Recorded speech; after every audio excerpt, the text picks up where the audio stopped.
Hello student, good morning all of you. आपका lecture number 3 में स्वागत है। आप जैसा कि देख रहे हैं 12th मैथमेटिक्स चैप्टर नंबर 6 सांतत्य एवं अवकलनीयता, जिसके बारे में हम डिस्कस कर रहे हैं।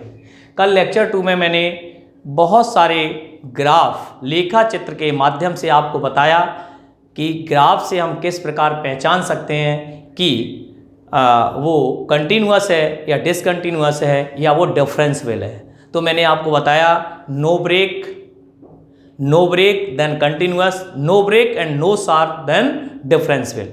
तो हम कह सकते हैं उस तरीके से जो मैंने आपको कल बहुत सारे एग्जांपल्स दिए। मैं आशा करता हूं कि लेक्चर 2 आप देखने के पश्चात निश्चित रूप से ग्राफ के माध्यम से आप पहचान लेंगे कि ग्राफ के माध्यम से किस तरीके से हम डिसकंटिन्यूअस और कंटिन्यूअस और डिफरेंशियल पहचान कर लेंगे। ठीक है, आज हम उसी से आगे, मैंने कल कहा था न्यूमेरिकल के लिए किस तरीके से थ्योरेटिकल पोर्शन को किस तरीके से हम लिखेंगे, वो सारी बातें आ रही हैं। तो आज हमने स्टार्ट किया है सांतत्य, कंटिन्यूटी।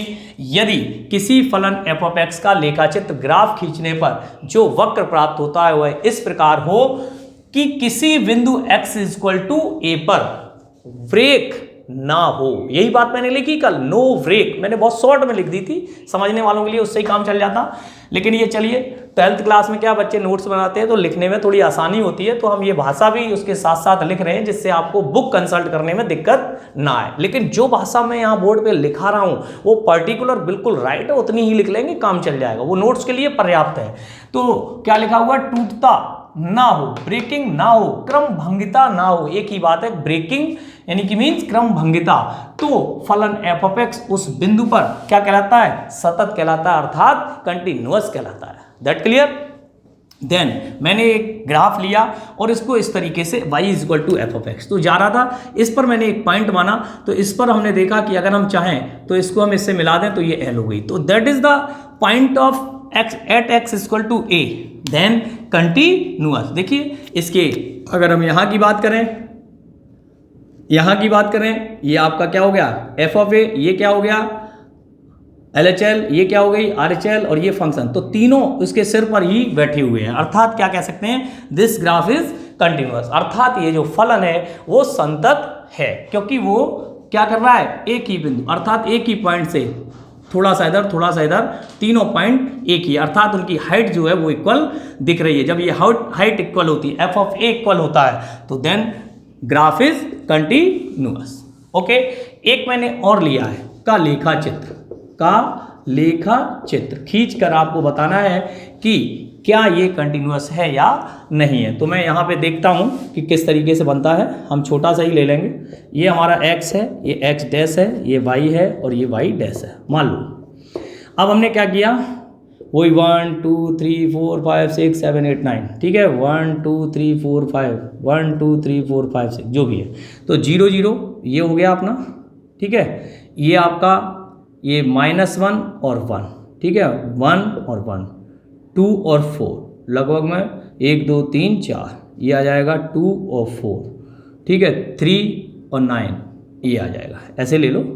और -2 और -4 यहाँ आ जाएगा, और 3 आपका यहाँ आ जाएगा। तो ये जो ग्राफ इस तरीके से आएगा, हाँ यहाँ पे थोड़ा सा अभी फ़िलहाल इस तरीके से, ये देखिए, तो ये पैराबोला हो जाएगा। क्या हो जाएगा, पैराबोला। 11th में आपने पढ़ा था, एक है ना, तो ये पैराबोला टाइप हो जाएगा। तो इस तरीके से पैराबोला बन जाता है, ठीक है ना। तो एकदम से एग्जैक्टली ही सही आएगा, थोड़ा सा देखने में, ये देखिए, तो ये पैराबोला आ गया।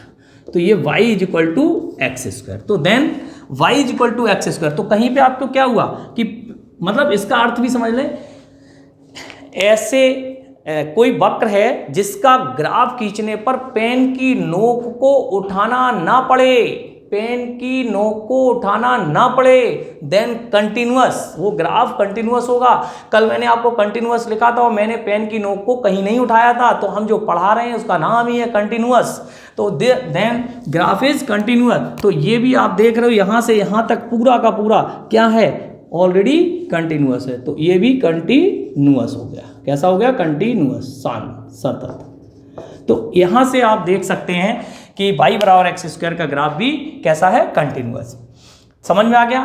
तो किसी फलन f ऑफ x का आलेख खींचने पर at the point of x is equal to a, अगर वो ब्रेक नहीं करता है, टूटता नहीं है, उसमें कोई भंगता नहीं होती है, क्रम भंग नहीं होता है, तो हम कह सकते हैं उस बिंदु पर फलन संतत कहलाता है। मैं एक छोटा सा उदाहरण और देता हूं। आप जानते हैं हम सारी क्लास हम नर्सरी से पढ़ते चले आ रहे हैं। सपोज दैट आप नर्सरी से पढ़ते चले आ रहे हैं, आपने नर्सरी की, 10th की। अब क्या हुआ? जैसे ही आपने 10th की और 9th की, और 9th के बाद आप 10th में आए। अब क्या हुआ? 10th में आप बाई दफे मिस हैपनिंग, आपके साथ क्या हुआ? 10th आपकी रह गई किसी कारण उस वर्ष। तो क्या हुआ? आप 11th में तो नहीं चले जाएंगे ना। तो क्या हुआ कि आपका जो ग्राफ था, इंक्रीज हो रहा था, वो क्या हुआ? ब्रेक हो गया, क्योंकि 10th की तो सही लेकिन वो हो नहीं पाई उस ईयर में। तो हम पासिंग मार्क्स नहीं आ पाए, किसी कारण से मिस हैपनिंग हो गई, किसी भी तरीके से कोई घटना घटित हो गई, है ना, वो हम पेपर नहीं दे पाए, या कोई और भी कारण हो सकते हैं, तो इस वजह से हमने नहीं दे पाए। तो क्या हुआ कि वो उसका जो आलेख था वो टूट गया। अब टूट गया तो क्या हुआ? अब हम अगली वर्ष या 10th करेंगे तो फिर जुड़ जाएगा। लेकिन तो क्या हुआ? वो जो गैप हुआ, जो ये गैप आता है, ये देखिए, ये कहलाता है डिसकंटिन्यूअस। तो ये डिसकंटिन्यूअस कहलाता है। तो वही मैं बताने जा रहा हूं, असंतत। परंतु यदि किसी बिंदु x इक्वल टू a पर फलन f ऑफ x का लेखा चित्र टूट जाए, क्या हो जाए? ब्रेक हो जाए। क्या हो जाए? ब्रेक हो जाए, तो at x equal to a पर फलन डिसकंटिन्यूअस अर्थात असंतत कहलाता है। अर्थात ऐसा फंक्शन जिसका हमने ग्राफ खींचा और ये पहले यहां था फिर यहां से चला, तो ये गैप हो गया ना। ये जो गैप हुआ, यही आपका क्या हुआ? ये इसकी जो फंक्शन का वैल्यू है वो सब चेंज हो गई ना, यहां पे टूट गया। तो जब ब्रेक हो गया, जब ये ब्रेक हुआ तो क्या हो गया? असंतत हो गया। तो इस तरह के जो फंक्शंस होते हैं ये सभी क्या हैं? डिसकंटिन्यूअस कहलाते हैं। जितने भी अभी हमने बताया था, कल एक फलन लिया था हमने, किसका बताओ भैया नाम? महत्तम पूर्णांक फलन। भाई देखो ये जानना बहुत जरूरी है, महत्तम पूर्णांक फलन, greatest integer function, GIF, shortcut में GIF। ये समस्त पूर्णांक बिंदुओं पर कैसा होता है? असंतत होता है। कैसा होता है? असंतत होता है। क्योंकि मैंने कल आपको बना के दिखाया था, हम आपको और बनाते हैं, एक बार आप सीख जाए, बहुत अच्छी बात है। मुझे तो बड़ा खुशी होगी कि आपको ये ग्राफ बनाने आ जाए और पहचानना आ जाए। ये क्या है? 0, ये -1, ये 1, 2 और 3, सपोज दैट। अब मैंने आपको इसकी बात भी बताई थी, तो f ऑफ x, क्या बात बताई थी कि ये x या तो ये 0 होगा तो x इक्वल टू इंटीजर होगा, और -1 होगा तो x does not equal integer नहीं, मतलब इंटीजर नहीं होगा। तो अब हम बात करते हैं यहाँ की। तो ये क्या हुआ? यहाँ से -1, तो ये यहाँ से यहाँ चला, तो ना तो 0 शामिल है ना 1 शामिल है, तो ये आपका इसके बीच की वैल्यू आएगी। लेकिन यहाँ पे क्या आएगा? -1। बाकी तो सब 0 ही पे है, बाकी तो y की वैल्यू सबकी 0 पे है, तो ये तो इंटीजर वाला तो यहीं रहा। जब इंटीजर नहीं है तो फिर ऊपर चला, फिर यहाँ चला। तो इस तरीके से आप देख रहे हैं, ठप ठप ठप ऊपर उठ रहा है। जब ये ऊपर उठ रहा है तो दैट इज क्या हुआ? ये ग्राफ ब्रेक हो गया। क्या हो गया? ब्रेक। और जब ये ब्रेक हो गया तो दिस फंक्शन इज डिसकंटिन्यूअस, अर्थात सभी पूर्णांक बिंदुओं पर कैसा होता है? असंतत कहलाता है। तो ये संतत और असंतत की डेफिनेशन जो कहती है वो मैंने कल भी समझा दी, आज भी समझा दी, और परसों स्टार्ट किया तो लिमिट पढ़ा दी। तो ये पर्याप्त है। अब हम जो काम करेंगे वो न्यूमेरल के लिए करेंगे, और उसमें हम बताएंगे कि हम चेक किस तरह से करते हैं, हमें सवाल के अंदर किस तरीके से चेक करना होता है। तो इसमें 2 बातें होती हैं, एग्जिस्टेंस ऑफ लिमिट, अर्थात सीमा का अस्तित्व हम पढ़ा चुके थे। अगर फंक्शन की वैल्यू और मिल जाए और तीनों इक्वल हो जाए, और वो भी कैसी हो? फाइनाइट हो, तो देन हम कह सकते हैं दिस फंक्शन इज कंटिन्यूअस। तो अभी हम बताने वाले हैं, जब तक आप इसको नोट डाउन कर रहे हैं। बिंदु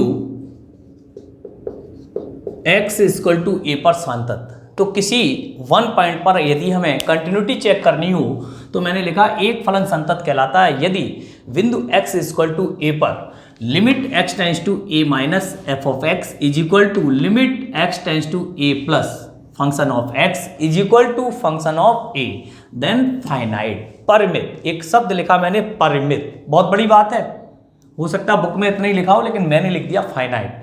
तो ये बहुत आवश्यक बात थी, है ना।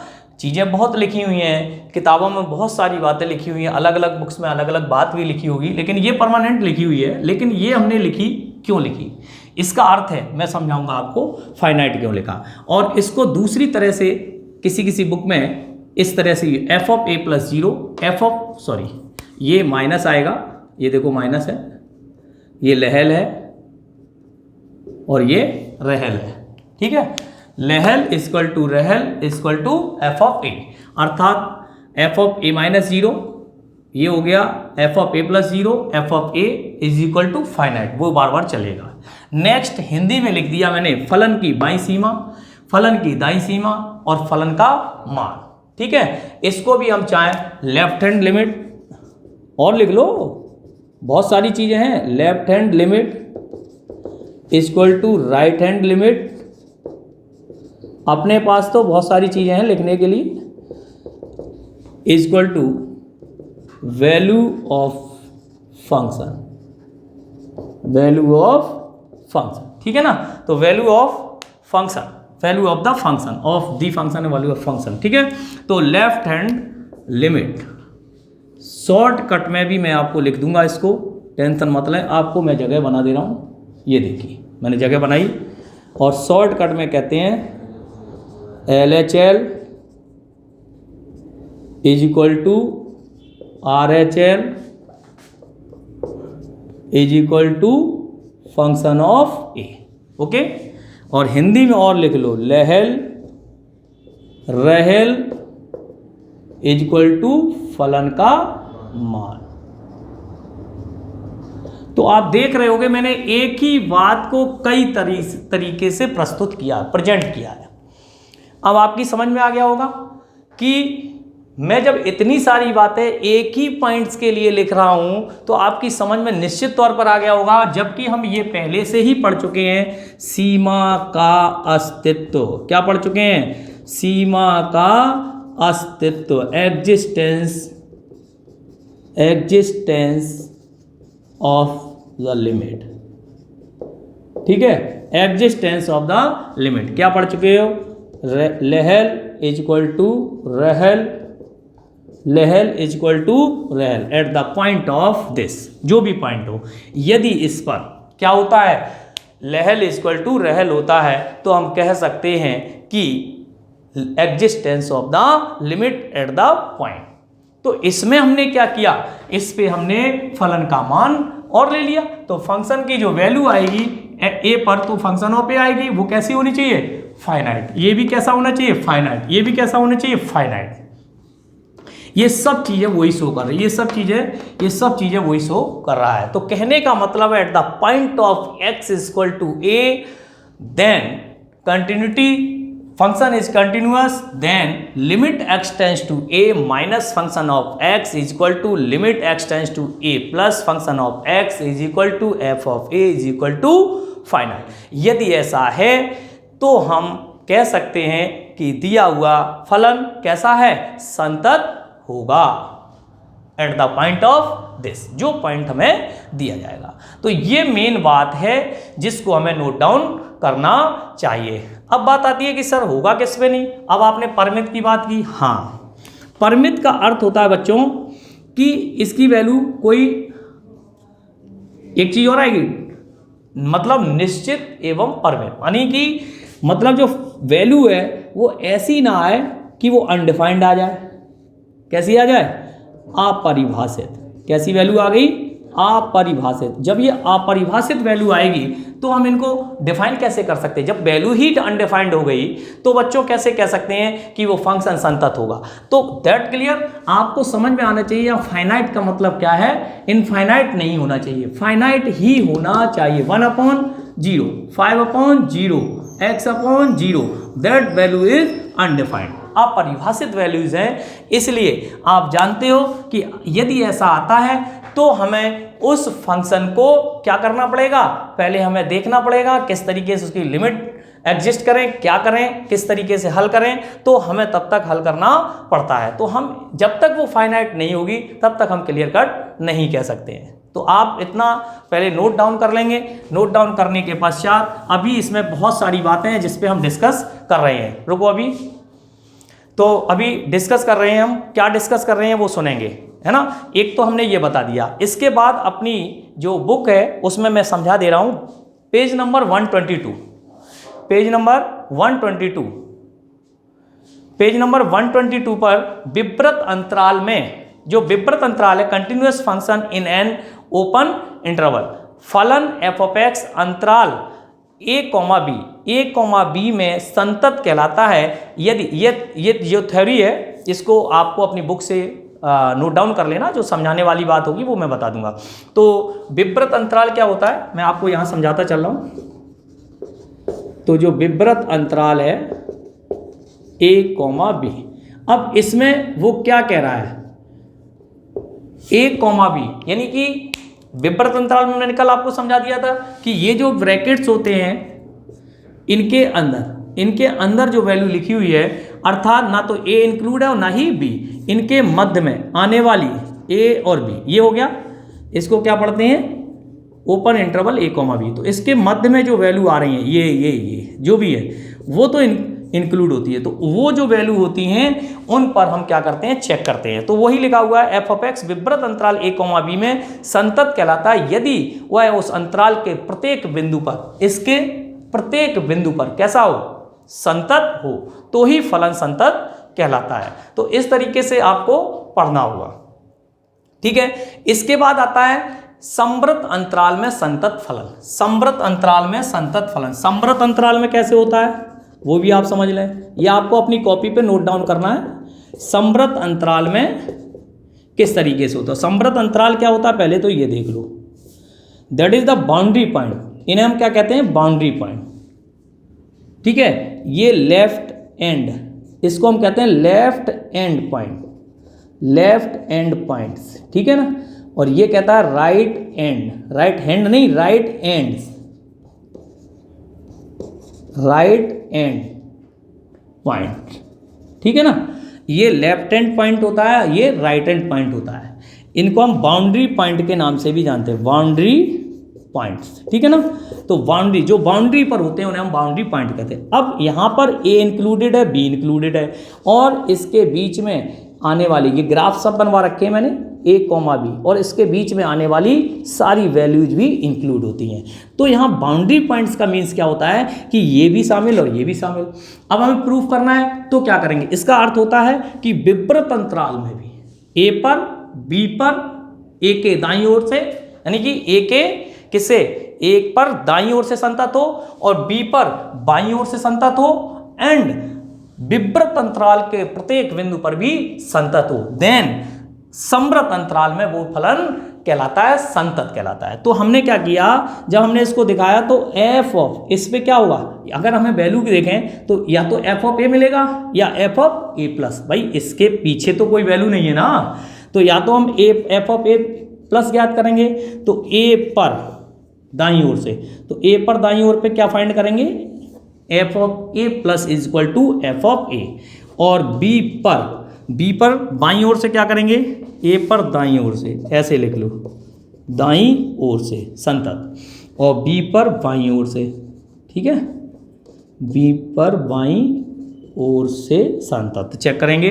तो यहाँ पर क्या होगा, f of b minus equal to f of b. भाई आप ध्यान से समझो, ये पॉइंट है, तो इस पर हम क्या निकाल सकते हैं, फंक्शन की वैल्यू। तो ए पर फंक्शन की वैल्यू क्या होगी, एफ ऑफ ए, और भैया इसके आगे तो ही चलोगे, पीछे तो पता ही नहीं है।